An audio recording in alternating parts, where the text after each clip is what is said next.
بسم الله الرحمن الرحيم، والصلاة والسلام على سيد المرسلين محمد صلى الله عليه وسلم. في شغلة أولا لازم تعرفها، أنه لما الإنسان يعمل فيلم وبعد فترة تصير حادثة وترجع للفيلم تلاقي أنه الفيلم أعطى رسالة أنه راح يصير في كذا أو كذا. هو ما كان يتنبأ، لا طبعا، هو مثل حالنا لما نكون إحنا عارفين شيء وبنحاول أنه نوصله للناس، ولكن عن طريق الفيديوهات لليوتيوب أو غيره أو عن طريق منشورات. مثال سريع، لو أنا أملك الملايين وأعمل فيلم وحط لكم فيه رسائل إن الأرض شكلها كذا وإن السماء كذا، هون أنا بوصل للناس معلومة بس عن طريقي أنا، عن طريق الأفلام، يعني عن طريق اللي أنا بقدر عليها، وكل إنسان بيقدر يوصل معلومة عن طريق اللي هو الشغلة اللي هو بيقدر عليها. بدك تيجي تحكي لي إنه الماسونية أكثرهم بوصلوا رسائل للناس، يعني بالمنطق بدهم يفضحوا حالهم؟ طبعا لا، بدون نقاش. لكننا بنعرف إنه هوليوود ماسونية، بس لا ننسى إنه في شركات خاصة خارجية برضه. ممكن واحد يجي يطلع يحكي الماسونية راح توصل لك رسالة وعلنية، ولكن كانت بتحكي لك أعلم بخيرك اركبوا. المهم قبل فترة بلش في اليابان وأكثر من دولة إنه المواشي أو الحيوانات صارت تدور بشكل مخيف ومتقن بنفس الوقت، وأكيد كنا بنعرف إنه هاي الحادثة جديدة ولم يسبق إنها ظهرت من قبل. وفي حيوانات قعدت ما يقارب الأسبوعين، أي 14 يوم، وهي بتدور حول نفسها، حتى الغزلان والكثير من الحيوانات كانت. والآن خلينا نشوف هالمقطع من فيلم طبعا، وبعدين نرجع لكم، ولو كان يمكن مقصقص أو إنه في صورة ثابتة عشان ما يحذفون الفيديو ويعطون إنه حقوق طبع ونشر.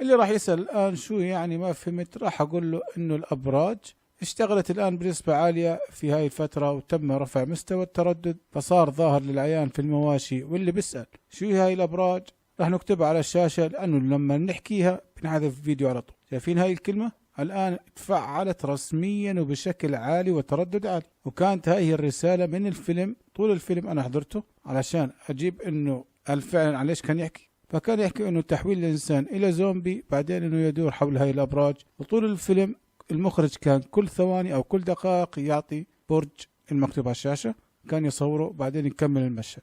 كانه بيحكي للناس وعوا حالكم. رسالة اللي دائما بقول انتم متأثرين بالمؤامرة، بحب اجاوبك احنا مش متأثرين بالمؤامرة، احنا كاشفين المؤامرة وكاشفين الوضع اللي قاعد بصير، وانت لسه في غيبوبة جنب الاطفال جالس. ذاكرين من كم سنة واحنا بنحذر من الابراج، كان الكثير استهزئ. الآن إجا الجد. خلينا أشوف اللي كان ينكر يقول لي ليش مناعة الناس ضعفت. اللي كان قوي كان يقدر للمرض، صار المرض يهده، ولو القحة تيجي أو رشحة خفيفة على طول ينام بالفراش. مناعة الجسم صارت صفر. لاعبين الرياضة صاروا يتساقطوا واحد ورا الثاني، صاروا كلهم يموتوا. طبعا كله بيد الله، ولكن هناك مسببات. والآن انتظروا الأسوأ من بعد تفعيل الأبراج، والناس لسه بتشكك في كلامنا.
If you're born into a crazy place, and you're brought up in the crazy place, and you become an adult in the crazy place, and all you've ever known in your life is a crazy place, then to you, crazy is normal.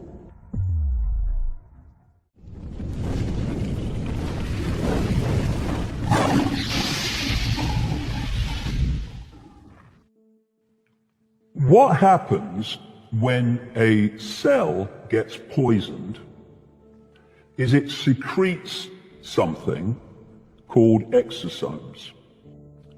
And these exosomes, as they are released, and they're only released when the cell is poisoned, and it can be poisoned through many, many reasons. It can be toxicity. Wait for this one. It can be poison through stress and fear. You imagine the stress and fear that's going on in the world now during this lockdown. It can be caused by disease, infection, and it can be caused by electromagnetic fields, which will become very relevant when we get into 5G. Very interesting study that was from 1977. So in other words, they were looking at this technology a long time ago, even though they may have not been able to put it out in terms of a wireless network. And this was actually a CIA document that was declassified. And what it did is it studied mice who were exposed to frequency bands around 60 gigahertz, which is part of the stated range of 5G. So these are millimeter waves. They're much shorter wavelength than the current telecommunications technology, and they have different properties. And in these experimental mice, they demonstrated two findings that I think are very significant. One finding is that it caused suppression of the bone marrow. And the bone marrow is the part of our body where all our blood cells are made. So this caused low blood counts, white cells, red cells, which is known as anemia, and also platelets, which, if they're low enough, can cause bleeding problems. The other main finding from this study in the experimental mice was that the radiation disrupted the mitochondria's ability to take up oxygen. So mitochondria are a special organelle inside of our cells, and they're present in all mammal cells. And they're the energy factory of the cell. So they're the only part of the cell that can use oxygen to undergo a process called oxidative phosphorylation, which yields a lot of energy, way more than our other system, which is glycolysis, which is similar to fermentation. And so in this study, it's found that the ability of the mitochondria to take up and utilize the oxygen was seriously impaired, up to, I believe, 64% in the kidney. So this could have devastating health effects and could cause organ failure chronically, or even acutely could result in death potentially by disrupting the organ's ability to create energy. They can't carry out their normal processes without that energy. It would be like if I tried to unplug my computer right now, you know, in a short amount of time, we would lose our connection. And so these potential effects are quite troubling to me. I don't know exactly how the 5G infrastructure is going to be utilized and what frequency is going to be used for what part of it, but it certainly is quite concerning that they're not going to study it, that they are installing it now when all other similar activities are stopped. And there are at least some pretty scary health consequences that are potentially going to be realized. The roles of exosomes is poison cells warning other cells as they travel around, there's a problem. Get ready, look, there's a problem here. So all you have to do to get exosomes released is to have poison cells by these various reasons. What Kaufman started looking at was under the microscope pictures of exosomes, what they look like. And then he looked at an under the microscope picture of what is claimed to be COVID-19. These two were exactly the same. He then starts looking at the genetic makeup of the exosomes, which you will find in the lung fluid of people who have problems with the lungs, because the problems are generating the release of exosomes. And he looked at the genetic makeup claimed for COVID-19. They are exactly the same in every relevant way. An exosome and so-called COVID-19 even lock into the same cell receptors as each other. They are, as Kaufman has clearly shown, the same thing. So what's gone on here is they've taken a natural response mechanism of the body, the immune system, to poisonous cells, and they've renamed it.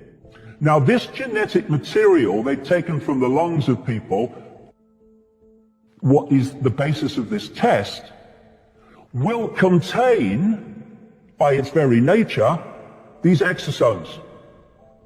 So they're finding a natural human immune system response mechanism, this secretion from poison cells. I think I kind of realized early on that this was something that was risky to talk about. And, that's why I've generally not really brought it up or stayed away from it. However, if I thought that it was causing anyone to be ill at present, I would definitely not be afraid to talk about it. But it is very concerning that why would they censor this particular topic if there's really nothing for us to be concerned about? I mean, I think it's really important to realize that if people like me were just talking nonsense and we had no credibility, then why would we be censored? They could just point out that we're talking nonsense and no one would really listen, because I think, your viewers and other viewers out there of alternative media and citizen journalism, they're not naive and gullible people. A lot of them actually do their own research. And so they're going to use discrimination and discernment when they hear people talk. And so I think it's quite telling what gets censored, and I think things are much more likely to get censored if they threaten the strategy or the hidden agenda of the elite system.